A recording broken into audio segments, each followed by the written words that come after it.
Los presupuestos de Asturias para 2024 ya están na Xunta Xeneral para a súa tramitación parlamentaria. Son 6.348 millones de euros, un 64% más que el presupuesto anterior. El consellero de Facienda apurrió el proyecto al presidente de la Xunta tras la súa aprobación en el Consello de Gobierno esta mañana. Los trenes de mercancías empezaron también a pasar por la variante de Pallares.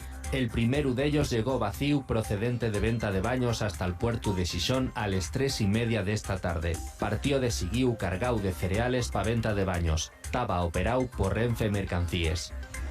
Asturias batió en 10 meses el récord añal de turistas y estancias hoteleres y extrahoteleres.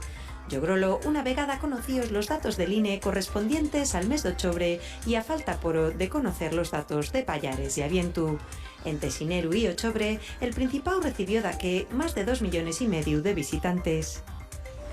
La adjudicación de la transformación a biomasa de la central de la Pereda centró la festividad de Santa Bárbara d'Unosa.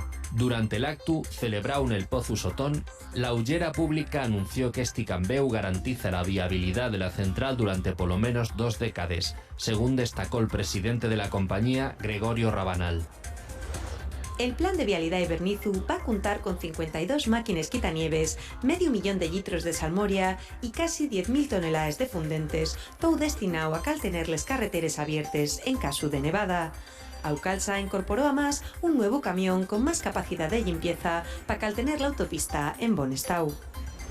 El Museu Arqueológico presentó 2 piezas andalusíes acabantes de donar. Cedióles Taufik Ibrahim, miembro de la Academia de la Historia, que les compró expresamente en una puya para el Centro Cultural Asturiano.